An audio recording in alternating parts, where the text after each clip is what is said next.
Today in America, Goliath no longer looks like that. These days, he's more likely to wear a tie and carry a clipboard. The Davids he attacks are mostly entrepreneurs who have the nerve to try to make a buck running a business. Hairdressers, yoga instructors, dentists, tour guides, flower sellers.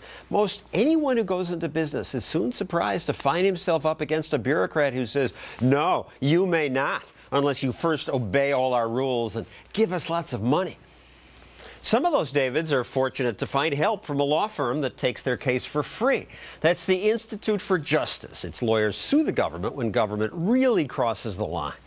One of those lawyers is Jeff Rose. You sue the government when bureaucrats impose these licensing rules. But, you know, most Americans like licensing.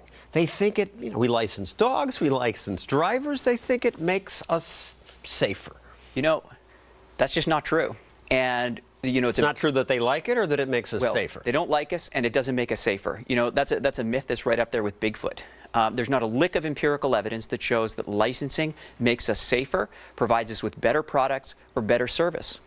But it just makes sense. You license a doctor, you make sure he knows what he's doing, or a dentist, or a flower seller. What if they deliver flowers that are about to die and the party's wrecked? Yeah, the calamity. I mean, just who can imagine it? But tell you what, nobody in America... For a doctor, it could be a calamity. Nobody in America has ever gotten a bad flower or even had an issue with a doctor and said, you know what I'm going to do? I'm going to spearhead a licensing movement. You know where licensing comes from? Licensing comes from the regulated industries themselves. And they love licensing because it is a barrier to entry. And when you create barriers to entry, what you do is you drive prices up and you keep people out. You clobber competitors and you funnel money out of consumers' wallets. Give me an example.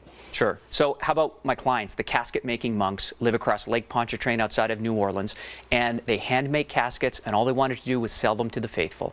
And the state of New Orleans... Selling a box. That's right, just selling a box. The state of Louisiana says, well, you guys are criminals. That's a criminal conspiracy. Why? Because only state-licensed funeral directors were allowed to sell caskets, boxes. You can't keep people from selling boxes just to make established funeral directors rich.